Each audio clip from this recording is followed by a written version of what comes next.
따뜻한 생강차 한 모금이 생각이 많이 나는데요. 저는 꼭 생강을 사다가 꿀을 넣은 생강청을 해놔서 자주 마시곤 합니다. 알싸한 생강차를 마시면 몸이 따뜻해지는 게 느껴지더라고요. 몸이 차신 분들은 생강이 몸을 데우는데 효과가 있다고 많이 들어보셨을 거예요. 과연 진짜 이 생강은 우리의 몸을 따뜻하게 해주는 효과가 있을까요? 또 어떤 방법으로 먹어야 효과가 좋을지 같이 알아볼게요. 생강은 다양한 건강 효능을 가지고 있어 요즘 많은 사람들이 주목하는 식품 중 하나인 거 알고 계시나요? 생강은 우리 몸에 여러 가지 유익한 성분들이 함유되어 있는데요. 그 중에서도 진저론, 쇼가올, 진저롤 성분들은 생강의 특유의 매운맛과 향을 내는 성분들이기도 합니다. 특히 이 성분들은 노년층에게도 유익한 성분이라서 건강관리에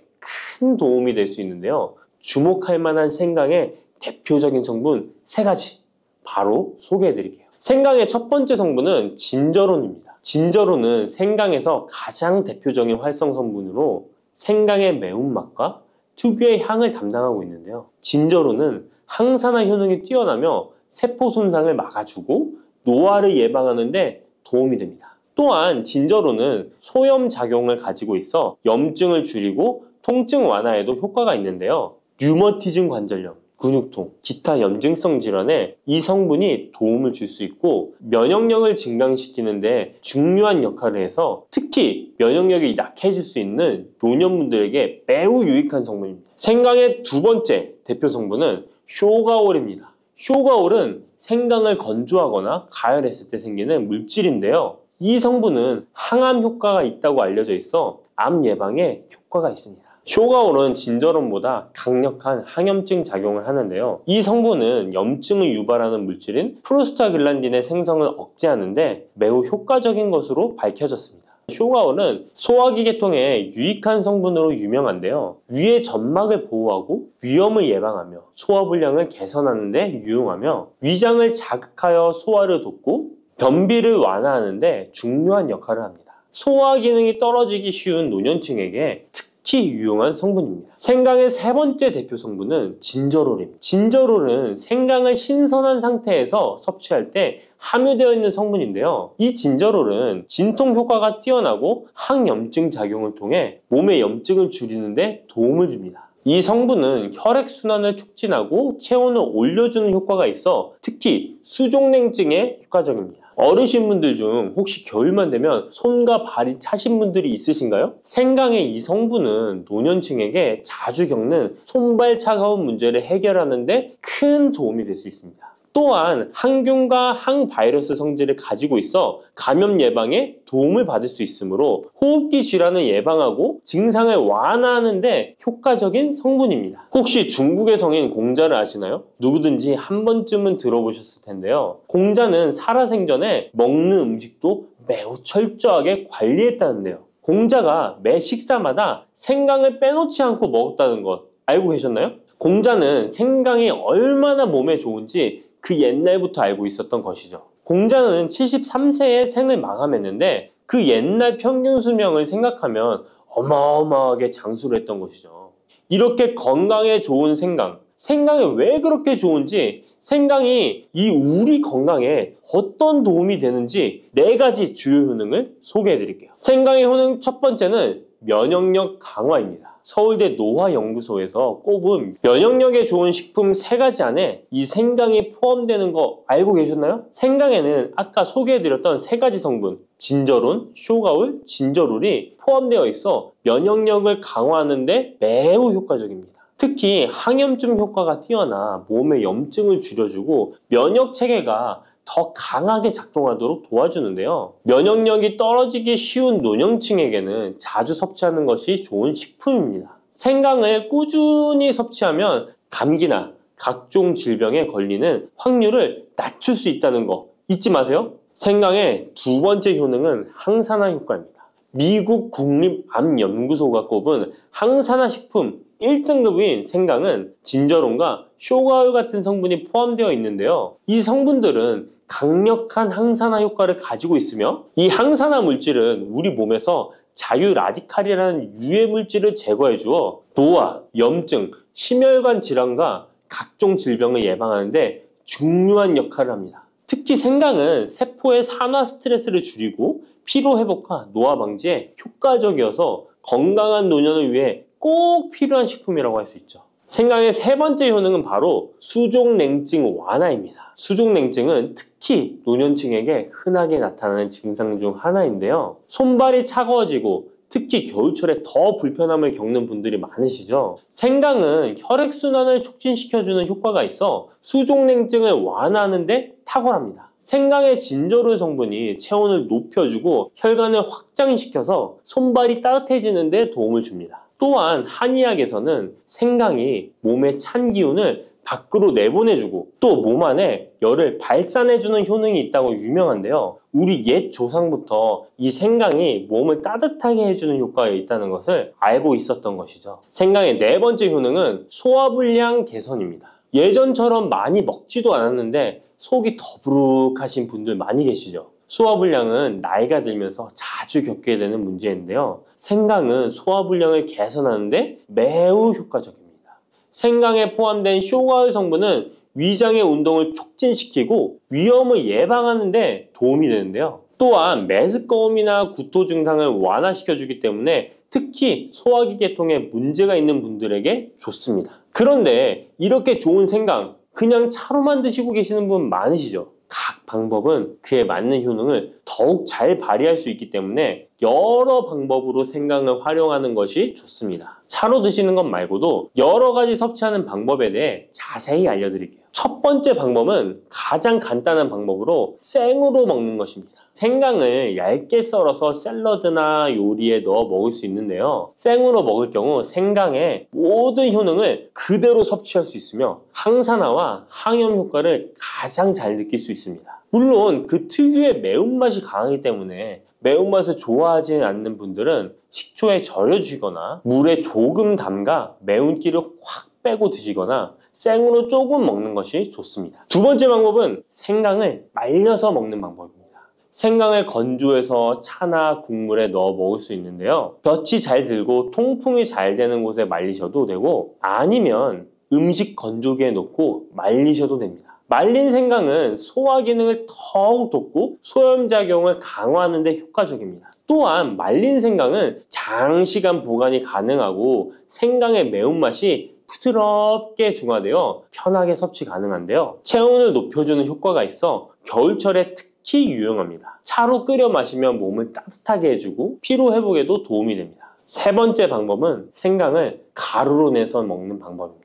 생강가루는 다양한 요리에 활용할 수 있고 특히 음료나 디저트에 넣어 먹기에 좋은데요. 혹시 진저맨 쿠키라고 들어보셨나요? 크리스마스에 자주 보이는 쿠키인데요. 외국에서는 진저맨 쿠키라고 쿠키 반죽에 생강가루를 넣어 겨울철 생강을 먹기 싫어하는 아이들에게 주는데요. 이렇게 가루 형태로 만들게 되면 생강의 매운맛을 부드럽게 즐길 수 있고 물에 타서 마시거나 다양한 요리에도 넣어 드실 수 있고 또한 소화 기능을 돕고 약간의 진통 효과까지 누릴 수 있습니다. 그냥 생강만 드시게 되면 너무 맵다고 하시는 분들 있으신가요? 혹시 생강의 향이 너무 강해서 조금 옅게 드시고 싶은 분도 있으실 텐데요. 그런 분들은 주목해 주세요. 생강과 잘 어울리는 식품 몇 가지 소개해 드릴게요. 생강과 잘 어울리는 식품 첫 번째는 레몬입니다. 레몬과 생강은 궁합이 아주 좋은데요.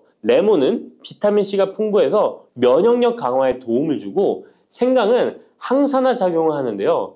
두 가지를 함께 섭취하면 서로 효과가 극대화돼서 특히 감기 예방에 탁월합니다. 또한 레몬은 소화 촉진에 도움을 주며 생강도 소화불량 개선에 뛰어난 효능이 있는데요. 이 둘을 함께 드시면 소화 기능이 개선되고 면역력 강화와 항산화 효과까지 배가 된다는 것 잊지 마세요. 생강과 레몬은 레몬 생강차나 레몬과 생강을 함께 넣은 샐러드로 드시는 것을 추천드립니다. 생강과 궁합이 좋은 식품 두 번째는 강황입니다. 강황은 생강과 함께 먹으면 항염증, 항암, 면역력 증진 효과가 매우 강력해지는데요. 강황의 주성분인 커큐민은 항염증과 항산화 작용이 뛰어나 생강의 진저론, 쇼가올, 진저롤과 함께 염증을 줄이고 세포 보호 효과를 극대화할 수 있습니다. 또한 강황은 면역력을 강화하는 데도 중요한 역할을 하는데요. 생강과 강황은 두 가지 모두 소염작용이 뛰어나기 때문에 관절염이나 염증성 질환을 앓고 있는 사람들에게 매우 뛰어난 작용을 합니다. 강황 생강차는 특히 겨울철에 체온을 올려주는 효과가 있어 겨울철 몸이 차신 분들, 수족냉증이 있으신 분들에게 추천드립니다. 생강과 같이 먹으면 좋은 식품 세 번째는 꿀입니다. 겨울철 꿀에 생강을 담가 차로 드시는 분들 많으시죠? 꿀은 생강과 함께 섭취하면 그 효능이 배가 되는데요. 꿀은 항균과 진정 효과가 있어 생강의 자극적인 맛을 부드럽게 해줄 뿐만 아니라 또한 꿀은 피로 회복해 주고 생강과 함께 먹으면 소화불량 개선에도 도움이 됩니다. 꿀 생강차는 속을 따뜻하게 해주고 위와 목을 따뜻하게 해주어 감기 증상이나 기침 완화에도 좋은 음료입니다. 이렇게 건강에 좋은 생강, 몸에 좋다고 많이 드셔도 될까요? 모든 식품은 과, 유, 불, 급인데요. 생강도 마찬가지로 적절히 섭취해야 효과가 있습니다. 또한 잘못 먹으면 몸에 해가 되는 부작용이 있을 수 있기 때문에 몇 가지 유의사항을 알아두는 것이 중요한데요. 바로 알려드릴게요. 생강을 저장할 때 대충 비닐에 보관하셨다가 곰팡이 피신 분들 있으시죠? 생강은 곰팡이가 생기지 않도록 주의해야 하는데요. 생강은 수분 함량이 많아 습기에 민감하고 곰팡이가 쉽게 생길 수 있습니다. 이때 곰팡이가 생긴 생강은 섭취하지 않도록 하세요. 생강에 핀 곰팡이는 미코톡신이라는 독소를 생성하는데요. 일부 미코톡신은 인체에 매우 유독해 간과 신장, 면역체계에 심각한 손상을 줄 수 있습니다. 생강의 일부분만 곰팡이가 생겨도 이 독이 생강 전체에 퍼질 수 있어 곰팡이 핀 생강은 아깝더라도 전체 다 버리셔야 한다는 거 잊지 마세요. 곰팡이가 피지 않도록 생강을 보관할 때는 통풍이 잘 되는 곳에 보관하고 습기가 많은 곳은 피하는 것이 좋습니다. 생강은 많은 효능을 가지고 있지만 과다 섭취할 경우 부작용이 있을 수 있는데요. 너무 많이 지나치게 먹으면 속이 쓰리거나 위염이나 위장장애를 일으킬 수 있습니다. 하루에 2에서 3g 정도로 섭취하는 것이 적당하며 위장에 민감한 분들은 조금 더 적은 양을 섭취하는 것이 좋다는 것 기억하세요. 마늘이 몸에 좋다는 사실은 너무도 잘 알고 계시죠? 그런데 이것과 함께 먹으면 암과 치매에 걸린다니 깜짝 놀라셨나요? 아무리 몸에 좋은 마늘이지만 함께 먹으면 오히려 몸에 독이 되는 음식들도 있습니다. 그리고 마늘은 생마늘, 구운 마늘, 찐마늘, 절인 마늘, 흑마늘 등 먹는 방법이 다양하잖아요. 이렇게 먹는 방법에 따라서도 우리 몸에 주는 효능이 다르답니다. 여기서 잠깐! 마늘 껍질은 대부분 먹지 않고 버리시잖아요. 마늘 껍질 오늘부터 절대 버리지 마시기 바랍니다. 마늘 껍질을 왜 먹어야 하는지 그리고 어떻게 먹어야 하는지 알려드릴게요. 자, 그럼 마늘과 절대 함께 드시면 안 되는 음식과 마늘과 함께 드시면 좋은 음식, 그리고 마늘과 마늘 껍질의 효능까지 마늘에 대한 모든 것을 알려드릴게요. 마늘은 정말 우리나라 사람들이 좋아하는 식재료인데요.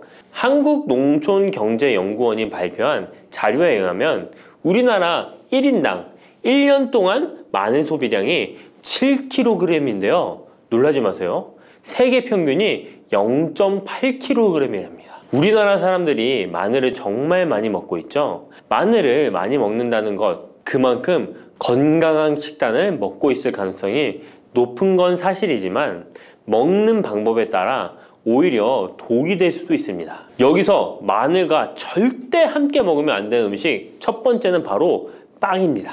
마늘빵 아시죠? 마늘이 발라져 있어 달콤 쌉싸름한 마늘 맛도 나고 향긋한 향도 좋아 즐겨 먹게 되는데요. 마늘이 있어서 몸에도 좋은 빵이라고 착각하고 즐겨 드실 수 있는데요. 마늘빵은 절대 드시면 안 됩니다. 왜냐하면 빵의 재료인 밀가루는 탄수화물이 주 성분인데요.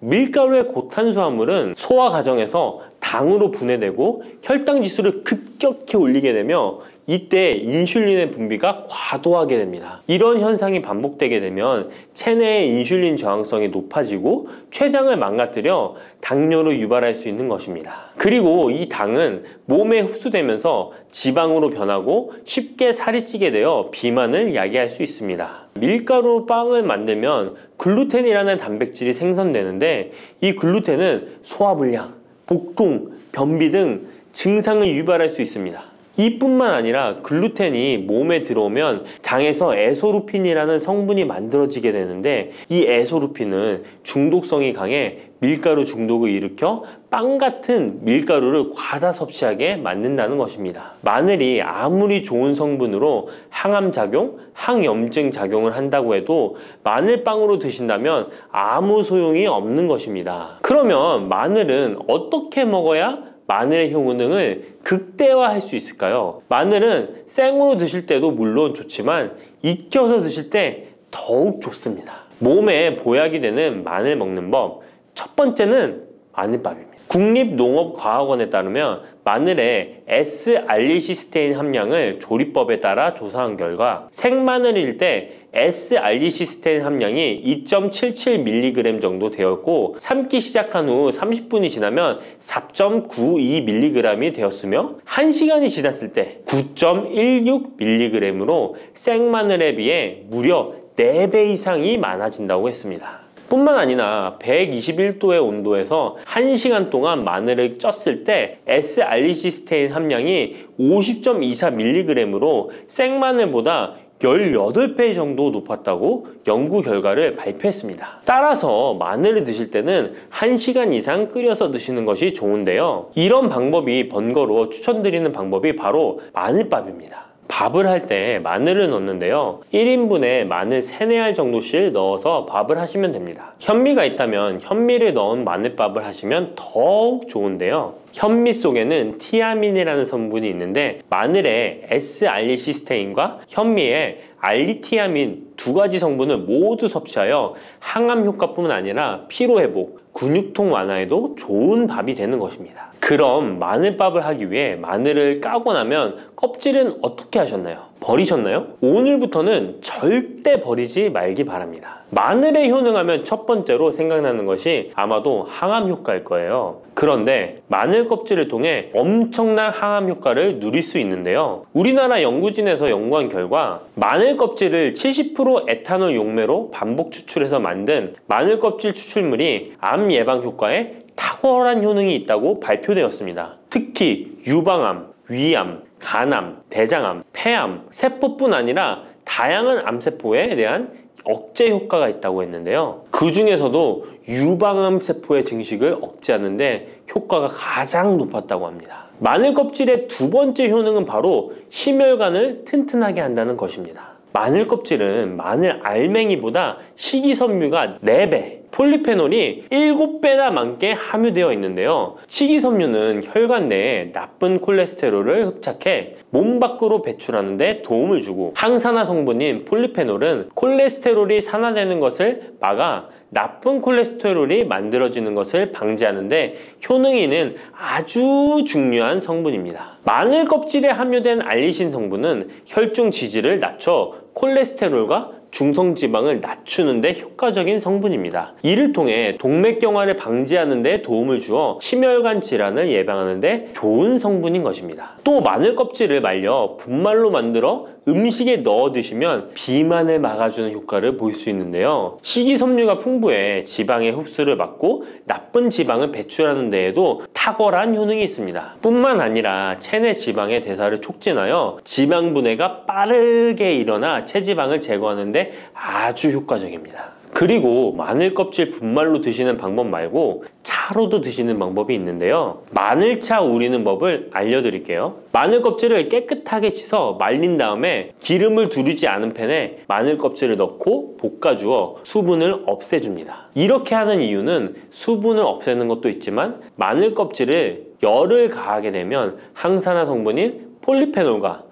플라보노이드 성분이 증가하기 때문입니다. 이렇게 수분을 없앤 마늘 껍질을 냉동실에다 보관하셨다가 드실 때 끓는 물에 소주 반 컵을 넣고 물 1리터, 마늘 껍질 15g 정도 넣고 끓여주시면 됩니다. 이렇게 끓인 마늘 껍질차를 따뜻하게 드셔도 되고 냉장고에 넣어 시원하게 드셔도 괜찮습니다. 마늘이 몸에 좋다고 해서 꿀에 마늘을 재워 드시는 분 계시잖아요. 물론 꿀마늘이 몸에 좋은 분들도 계시지만 꿀과 마늘은 절대 함께 드시면 안 되는 음식입니다. 식품 비방이라는 문헌에 보면 꿀과 마늘은 함께 먹으면 안 된다라고 적혀 있는데요. 그 이유는 꿀과 마늘은 둘 다 열을 내는 뜨거운 음식이기 때문입니다. 꿀과 마늘을 함께 먹게 되면 체질이 맞지 않는 경우에는 부작용이 클 수 있기 때문입니다. 체질에 맞지 않는 분들이 이 꿀마늘을 드시게 되면 눈의 충혈이 잦아지고 노화가 빨라질 수 있습니다. 돋보기를 빨리 쓸 수 있게 된다는 거죠. 또한 두통이 생기며 피부에도 트러블이 생기는 부작용도 있으니 꼭 기억하시기 바랍니다. 당 섭취에 주의하셔야 하는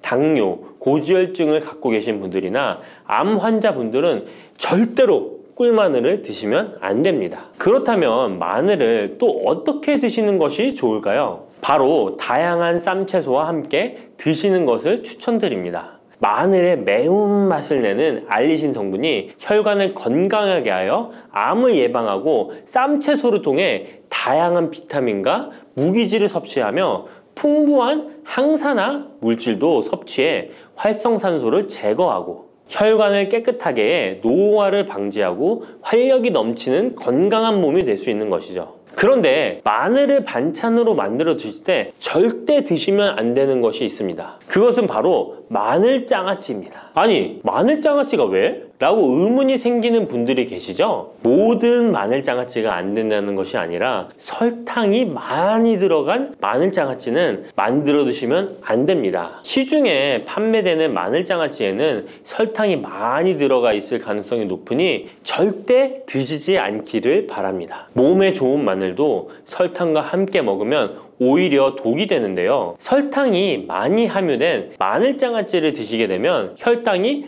급격하게 오르고 인슐린 저항성이 높아지며 혈액 속에 중성지방이 많아져 혈액을 끈적하게 만들게 됩니다. 또한 설탕을 많이 섭취하게 되면 뇌에서 기억력을 담당하는 해마의 크기를 줄어들게 해 기억력을 감퇴시키고 나아가 치매를 일으킬 수도 있습니다. 집에서 마늘장아찌를 담가 드실 때는 설탕을 넣지 말고 건강한 식재료만을 사용하시는 것이, 마늘을 건강하게 드실 수 있는 또 다른 방법은 흑마늘을 추천드립니다. 마늘에 열을 가하면 마늘색이 점점 짙어져 결국 까맣게 변하는 흑마늘이 되는데요. 그 이유는 마늘 속에 있는 당류와 단백질인 아미노산이 반응하여 갈색을 띠는 멜라노이딘 색소가 만들어지기 때문입니다. 이 반응을 마이야르 반응이라고 하죠. 고기를 구우면 빨간색의 고기가 점점 희어지다 갈색으로 변하는 반응과 같은 원리인 것입니다. 이렇게 흑마늘을 만들게 되면 생마늘보다 S알리스테인 성분이 5배가 많아질 뿐만 아니라 새로운 항산화 물질들이 많이 만들어지게 됩니다. 항암 효과가 뛰어난 폴리페놀이 생마늘에 비해 4배 이상 많아지고 위액 분비를 촉진해 소화를 잘 되게 하는 효능도 있으니 잊지 마시고 흑마늘을 만들어 주시기 바랍니다. 마늘은 또 요리할 때 많이 사용하는 재료인데요. 마늘을 얇게 썰어 기름에 튀긴 마늘 튀김을 절대 드시면 안 됩니다. 기름에 마늘을 튀기면 마늘 향도 좋고 마늘의 매운맛은 없어지고 단맛은 좋아져 남녀노소 좋아하는 식재료가 되는데요. 뜨거운 기름에 튀긴 마늘은 우리 몸에 좋은 항산화, 항암 물질들을 파괴하고 몸에 안 좋은 탄수화물만 남은 음식이 됩니다. 마늘을 튀길 때 사용하는 기름은 오메가6 지방산이 많은 식용유를 사용하게 되는데요. 이런 기름을 많이 먹게 되면 몸 안에 지방산 불균형이 일어나 염증 수치가 높아질 수 있습니다. 튀긴 마늘을 섭취하게 되면 당 독소 또한 높아져 결국 우리 몸에 인슐린 저항성이 높아지는 악영향을 주는 것이죠. 만약 기름에 튀긴 마늘을 드시고 싶다면 한 가지 방법이 있는데요. 그것은 올리브유를 사용하시고 불을 오래 가열하지 말고 살짝만 가열하여 마늘도 튀기듯이 오래 하지 말고 살짝만 익혀서 드시면 향도 좋고 몸에도 좋은 마늘을 드실 수 있습니다. 올리브유를 이용한 마늘을 드시는 방법 하나 더 알려드리겠습니다. 그것은 올리브유에 마늘을 재워 먹는 방법인데요. 먼저 마늘을 끓는 물에 넣어 5분 정도 데쳐주시고요. 소독된 병에 마늘을 담고 올리브유를 가득 담아줍니다. 이때 통후추를 조금 넣어주면 풍미를 더욱 높일 수 있습니다. 올리브유와 마늘이 만나 항산화 성분, 항암 물질이 극대화되어 혈관을 튼튼히 하고 혈전의 생성을 막고 혈류를 원활하게 하여 치매를 예방하고 심장마비와 뇌졸중까지 예방할 수 있는 보약이 되는 것입니다. 이렇게 만든 마늘 올리브유 절임은 반찬으로 드셔도 좋고 생선 요리를 할 때 이 마늘을 으깨어 생선에 발라주면 생선 비린내를 잡아줄 뿐만 아니라 마늘과 올리브유의 풍미가 더해져서 더욱 맛있는 요리가 될 수 있습니다. 이렇게 좋은 마늘도 드실 때 주의하셔야 할 분들이 계신데요. 마늘의 효능 중에 혈전을 제거하고 혈류를 원활하게 하는 효능이 있었잖아요. 이런 효능이 혈액을 묽게 만들기 때문인데요. 와파린, 아스피린 같은 혈전 용해제를 복용하시는 분들이 마늘을 많이 드시게 되면 상처가 났을 때 피가 잘 멈추지 않을 수 있으니 주의하시기 바랍니다. 평소 위염이나 위궤양이 있어서 위가 안 좋으신 분들은 마늘에 알리신 성분이 위 점막을 자극하여 증상이 악화될 수 있으니 주의하시기 바랍니다. 그리고 과민성 대장 증후군이 있는 분들도 마늘을 많이 드시게 되면 복통이 일어날 수 있으니 마늘은 조금만 드시길 바랍니다. 요즘 들어 뱃살, 내장지방 쏙 빼는 기능이 좋기로 소문난 레몬, 요리에도 많이 사용하는 과일이죠. 레몬에는 다양한 성분이 있어 건강에 놀라운 효능을 발휘하는데요. 레몬도 잘 알고 드셔야 제대로 된 효능을 누릴 수 있습니다. 잘못 드시면 오히려 몸에 독이 되는 경우도 많이 있거든요. 영상을 통해 레몬에 어떤 효능이 있는지, 어떻게 먹어야 되는지, 함께 먹으면 보약이 되는 음식에는 어떤 것이 있는지, 그리고 레몬 드실 때 주의할 점까지 레몬에 대한 모든 것 알려드릴게요. 레몬은 다이어트뿐만 아니라 당뇨 예방과 관리에도 아주 탁월한 효능이 있습니다. 최근 연구 결과에서 레몬에 들어있는 비타민C와 풍부한 식이섬유, 각종 무기질과 구연산이 혈당 조절에 효과가 있어 당뇨 예방에 도움이 될 수 있고 지방을 분해해주는 효능이 있어 다이어트에도 도움이 된다고 발표했습니다. 또한 레몬은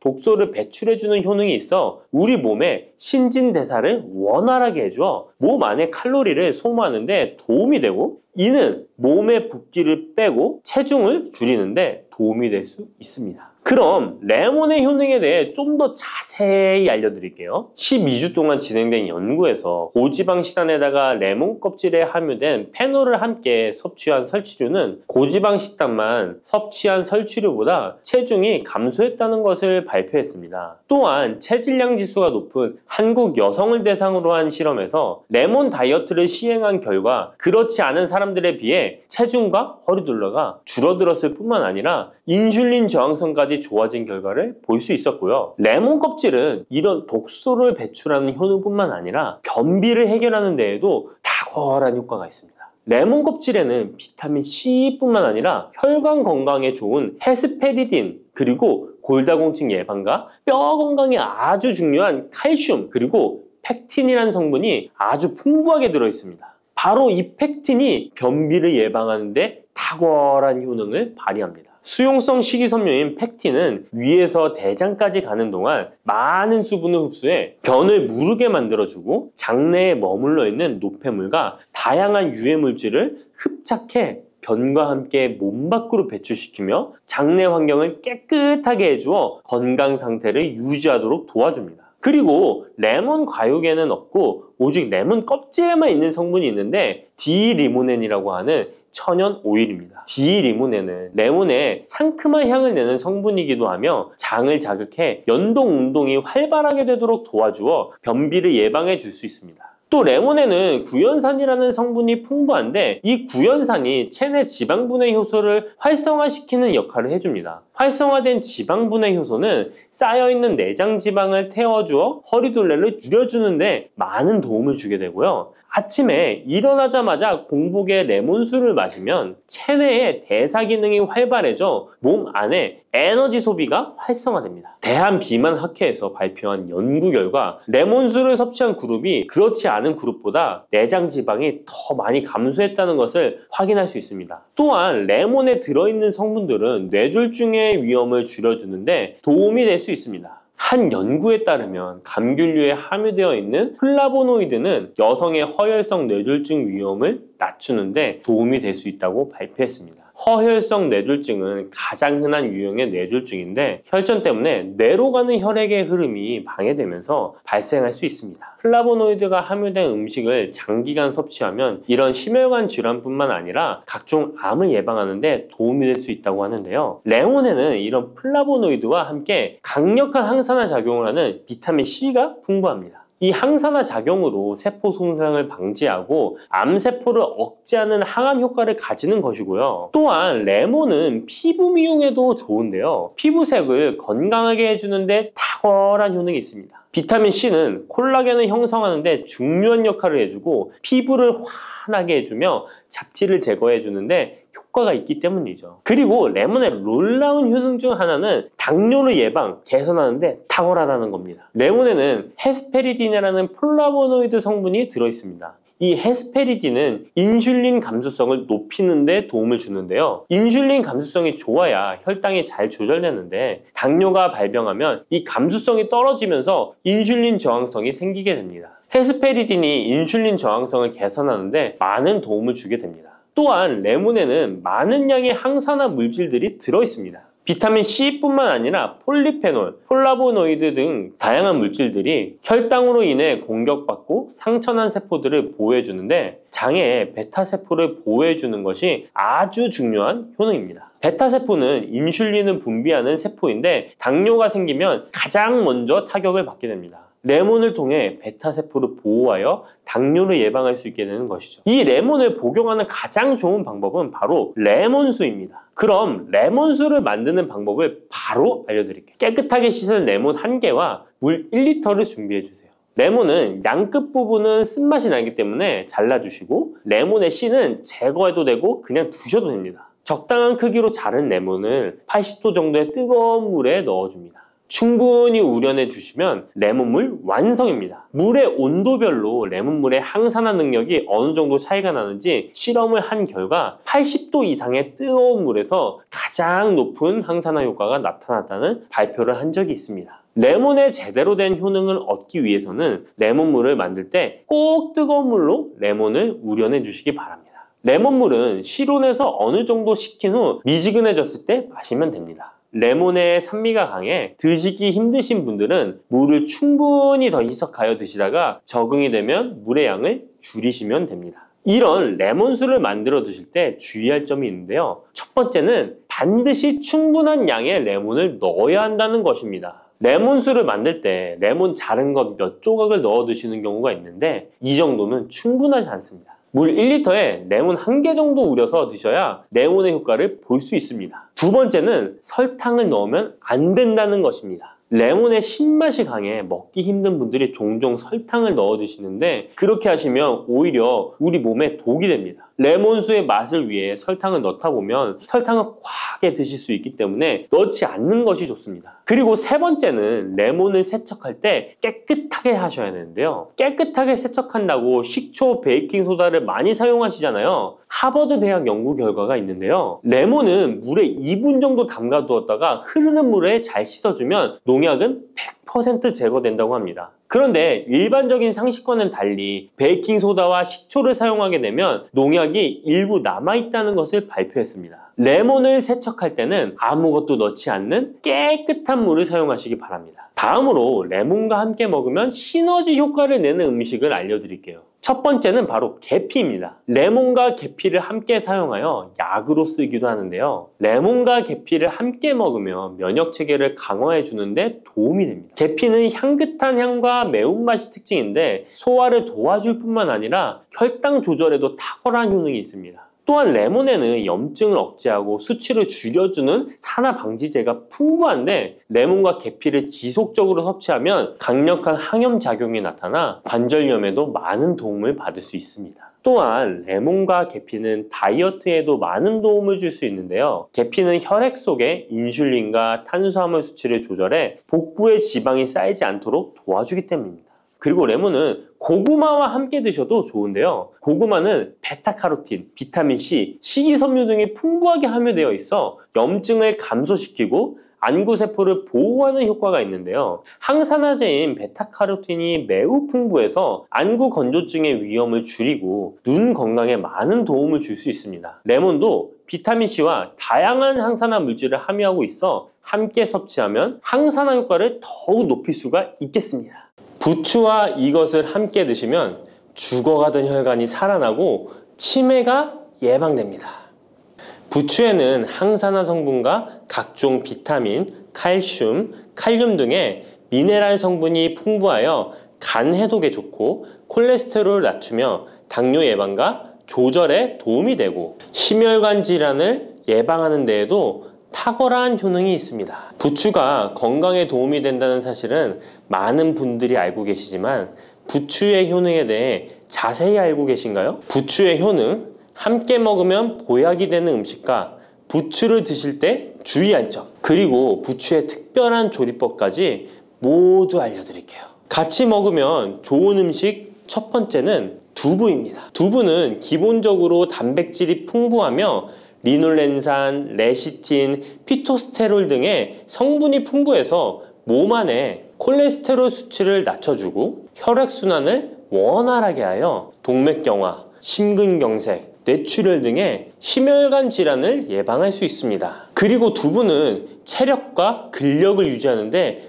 큰 도움을 주는데요. 바로 두부의 풍부한 단백질 때문이죠. 근육은 매일 일정량이 새로운 근육으로 대체되기 때문에 매일 단백질을 공급해줘야 하는데요. 우리 몸에 단백질을 공급해주기 위해 정말 유용한 음식이 두부인 것이죠. 또한 두부에는 콜린이 풍부한데 콜린은 알츠하이머성 치매를 예방하는데 탁월한 효능을 발휘합니다. 그리고 두부는 건강하게 장수하는 데 도움이 되는데요. 많은 과학자들의 연구 결과 건강하게 장수한 사람들의 특징이 식물성 단백질을 꾸준히 섭취했다는 사실을 발견했고 동물성 단백질을 식물성 단백질로 바꿔 섭취했을 때 사망의 위험성이 낮아진다는 연구 결과도 있습니다. 이런 두부와 부추가 만나게 되면 심혈관 질환을 예방하는데 시너지 효과가 나오게 됩니다.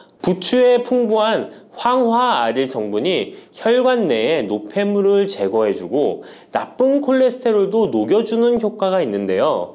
그렇게 되면 혈액은 깨끗해지고 혈액순환이 원활하게 되어 심혈관 질환을 예방할 수 있습니다.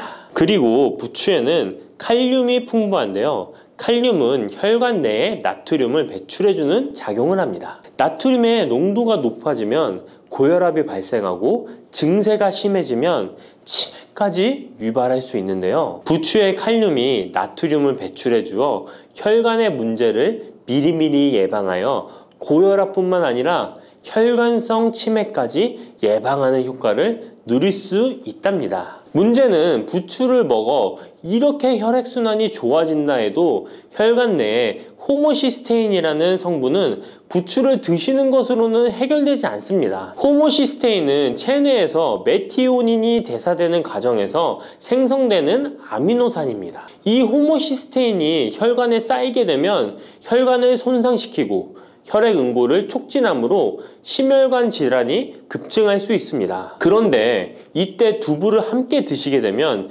혈관 내 호모시스테인을 제거하는데 놀라운 효과를 볼 수 있는데요. 바로 두부의 풍부한 엽산이 호모시스테인을 몸 밖으로 배출해 주는데 탁월하기 때문이죠. 이 엽산이 호모시스테인을 다시 메티오닌으로 전환시켜 독성을 완화시킬 수 있습니다. 앞에 말씀드렸다시피 두부에 단백질이 풍부하다는 사실은 알고 계실 거예요. 그런데 단백질의 양이 고기보다 훨씬 많다는 사실은 모르셨죠? 나이가 들수록 고기가 소화가 잘 안 되어 잘 안 드시게 되는 분들이 많이 있습니다. 그리고 우리나라 성인들의 단백질 섭취량이 많이 부족하다는 통계 자료도 있습니다. 두부를 드시게 되면 부족한 단백질을 충분히 보충해 주어 근육을 튼튼하게 하는 데 도움이 되고, 이는 관절염과 통증을 예방하는 데에도 도움이 되는 것이죠. 그리고 두부에는 이소플라본이란 성분이 많이 들어있는데요. 이소플라본은 칼슘의 흡수를 도와주고 뼈에서 칼슘이 빠져나가는 증상까지 막아주는 효능이 있습니다. 이런 효능으로 노년기 골다공증을 예방하는 데 큰 역할을 해줄 수 있죠. 다만 이런 두부는 찬 성질을 가지고 있어 몸이 찬 분들이 드시면 소화가 잘 안 될 수 있는데요. 부추와 함께 드시면 이런 문제를 해결할 수 있습니다. 부추는 따뜻한 성질을 가지고 있기 때문에 두부의 찬 성질을 중화시켜 줄 수 있습니다. 그럼 두부와 부추를 함께 드시는 방법 알려드릴게요. 먼저 두부를 면포에 담아 물기를 빼주며 으깨주세요. 으깬 두부와 잘게 썬 부추에 계란을 넣어 반죽을 해줍니다. 그리고 달궈진 팬에 기름을 넣어 주시는데요. 이때 기름은 오메가3가 풍부한 올리브유나 들기름을 사용해 주세요. 반죽을 넣고 잘 부쳐주면 두부 부추전이 완성됩니다. 두 번째, 부추와 함께 먹으면 보약이 되는 음식은 사과입니다. 부추를 사과와 함께 드시게 되면 사과의 풍부한 항산화 물질들이 혈관을 보호하고 유기산이 우리 몸의 신진대사를 촉진해 주어 몸속에 생성되는 발암 물질들을 몸 밖으로 빠르게 배출시켜 줍니다. 부추의 효능 중 가장 중요한 것 중에 하나가 바로 이 항암 효과인데요. 부추에 있는 다양한 영양 성분과 식이섬유, 항산화 물질들 덕분이죠. 부추에는 비타민 A, 비타민 C와 같은 항산화 물질이 풍부합니다. 이 항산화 물질은 세포를 손상시키고 염증을 유발하며 노화를 촉진하는 활성산소를 제거하는 역할을 해주고 암세포의 활성을 억제하는 효능이 있습니다. 특히 비타민 A는 면역체계를 강화시켜 주어 우리 몸이 암세포와 싸워 이길 수 있는 힘을 높여주는 역할을 해준답니다. 세포를 손상시키는 주범에는 프리라디칼이란 물질이 있는데요. 프리라디칼의 체내 농도가 높아지면 암세포의 발생이 급격하게 올라가게 됩니다. 이런 나쁜 물질을 부추의 비타민 C와 비타민 E가 제거해 주어 암을 예방하는 효과가 있다는 것이죠. 그리고 부추와 사과에는 수용성 식이섬유가 많이 들어있는데요. 이 식이섬유는 소화 기능을 건강하게 유지할 뿐만 아니라 특히 대장암 같은 소화계통의 암을 예방하는 데 큰 도움을 줍니다. 그리고 식이섬유가 풍부한 부추와 사과는 혈당 관리에 도움을 주어 당뇨를 예방하고 개선하는 데 큰 역할을 하는데요. 식이섬유는 혈관 내에 콜레스테롤을 배출하는 데 도움을 주고 당 성분이 장에서 천천히 흡수되도록 해주어 혈당이 급격히 오르는 것을 방지해 줍니다. 이렇게 되면 췌장에서 인슐린이 분비되는데 충분한 시간을 벌어주어 췌장이 혹사되는 것도 예방해 주는 것이죠. 그럼 부추와 사과는 어떻게 드시면 좋을까요? 먼저 각종 채소로 샐러드를 만들어 드실 때 부추와 사과를 채를 썰어 함께 드셔도 정말 맛있게 드실 수 있습니다. 그리고 부추와 사과를 함께 갈아서 주스로 만들어 드셔도 좋은데요. 만드는 방법도 아주 간단합니다. 먼저 잘 씻은 부추를 적당한 크기로 잘라주시고 사과도 가운데 씨를 빼고 적당하게 잘라줍니다. 믹서기에 넣고 물 1컵, 올리브 오일을 1스푼 넣어줍니다. 올리브 오일을 넣으면 부추의 영양성분 흡수율을 몇 배나 올려줄 수 있습니다. 이렇게 넣고 갈아주기만 하면 부추 사과 주스 완성입니다. 세 번째, 부추와 함께 먹으면 보약이 되는 음식은 돼지고기입니다. 부추의 강력한 생명력은 지친 간을 되살리는데도 그 효능이 뛰어나 간에 쌓인 독소를 제거하는데도 효과적인데요.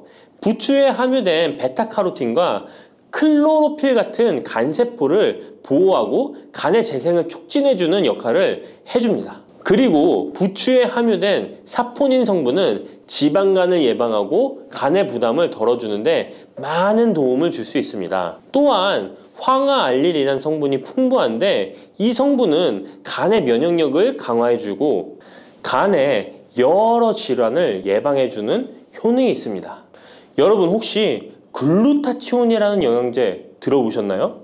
부추에는 체내에서 이 글루타치온을 합성할 때 필요한 황화합물이 풍부하여 간의 해독작용을 높여줄 수 있습니다. 이때 돼지고기를 부추와 함께 드시면 우리 몸에 보약이 되는데요. 부추의 알리신 성분이 돼지고기의 비타민 B1의 흡수율을 높여줍니다. 또한 부추의 따뜻한 성질이 돼지고기의 찬 성질을 보완해 주어 소화가 잘 되도록 도와주고 위장 건강에 도움을 줄 수 있습니다. 그리고 영양학적으로도 서로 보완이 되어 균형 잡힌 식사가 될 뿐만 아니라 혈액순환 개선, 면역력 강화, 피로 해소, 에너지 증진, 항암 효과 등을 더 효과적으로 얻을 수 있습니다. 그렇다면 부추와 돼지고기는 어떻게 드시면 될까요? 돼지고기 수육을 부추와 함께 쌈을 싸서 드셔도 좋지만 반찬으로 만들어 먹을 수 있는 방법을 제가 알려드릴게요. 바로 돼지고기 부추볶음인데요.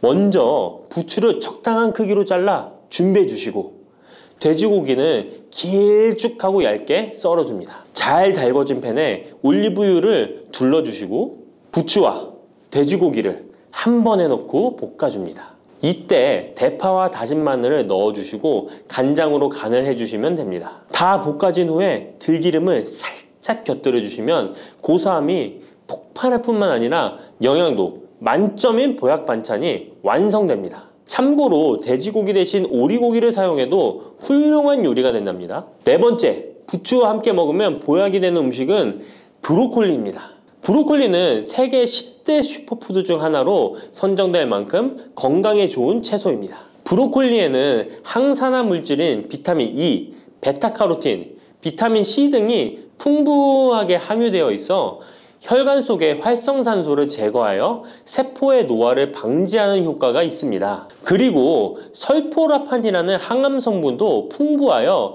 암세포의 성장을 억제하고 암 예방에 효과적인 놀라운 식물이죠. 또한 비타민 A가 풍부하여 눈 건강에도 아주 좋은 효능을 발휘합니다. 이 비타민 A는 부추에도 풍부하여 함께 드실 때 시너지 효과를 누릴 수 있게 되는데요. 비타민 A는 로놉신의 합성을 도와 야맹증을 예방해주고 눈의 점막을 만들어내는 효능이 있어 안구 건조증을 예방하고 눈시림 증상을 완화시켜줄 수 있습니다. 또한 비타민 C는 활성산소를 제거하여 안구세포를 보호해주고 눈의 혈관을 건강하게 유지시켜 주어 망막이 손상되는 것을 막아줍니다. 이런 효능으로 눈이 충혈되는 것과 통증을 완화시켜 줄 수 있습니다. 눈 질환 중에 황반변성은 노인의 실명 원인 1위로 매우 위험한 질병인데요. 부추와 브로콜리에 풍부하게 들어있는 비타민 E가 예방해 줄 수 있습니다. 황반변성은 안구의 급격한 노화로 인해 발생하는데 비타민 E가 노화를 막아주는 효능이 있어 황반변성을 예방하는 데 도움을 줍니다. 이 비타민 E는 비타민 C, 비타민 A와 함께 먹을 때 우리 몸에서 흡수율이 올라가는데요. 그렇기 때문에 부추와 브로콜리를 함께 먹으면 눈을 건강하게 하는데 높은 시너지 효과를 가질 수 있습니다. 그렇다면 부추와 브로콜리는 어떻게 드실 수 있을까요? 지금 바로 함께 먹는 특급 조리 방법을 알려드릴게요. 잘 씻은 부추를 적당 크기로 잘라 준비하고 브로콜리는 송이를 나누어 끓는 물에 부추와 함께 살짝 데쳐줍니다. 데친 부추와 브로콜리는 찬물에 헹군 후에 물기를 제거합니다. 간장, 식초, 설탕, 다진 마늘, 참기름을 섞어 양념장을 만들어 부추와 브로콜리를 골고루 묻혀줍니다. 마지막으로 통깨를 뿌려주면 맛있는 부추 브로콜리 무침이 완성됩니다. 이렇게 몸에 좋은 부추도 주의해야 할 사항이 있습니다. 돼지고기와 함께 먹을 때는 좋지만 소고기와는 함께 먹지 않는 것이 좋습니다. 소고기는 부추와 비슷하게 따뜻한 성질을 가지고 있습니다. 부추와 함께 드시게 되면 뜨거운 성질이 강화되어 위와 장 등의 소화기관에 강한 자극을 주게 되어 소화불량을 일으키고 복통이나 설사를 유발할 수 있습니다. 너무 많이 드시게 되면 그 열로 인해 두통과 불면증까지 오는 경우도 있습니다. 그리고 신장 기능이 약하신 분들도 부추를 드실 때 주의하시는 게 좋은데요. 그 이유는 부추의 풍부한 칼륨 때문입니다. 칼륨이 몸속에 나트륨을 배출해주는 효능이 있지만 신장이 약하신 분들이 부추를 과하게 드시게 되면 많은 양의 칼륨이 몸에 들어오게 되고 약한 신장이 칼륨을 몸 밖으로 잘 배출해주지 못하게 됩니다. 그렇게 되면 고칼륨 혈증이 나타나 근육이 약화될 수 있고 심장 박동이 불규칙해질 수 있으며 심하면 호흡곤란을 초래하기도 합니다. 따라서 신장 질환이 있으신 분들은 몸 상태를 보면서 소량씩 드시는 게 좋겠습니다.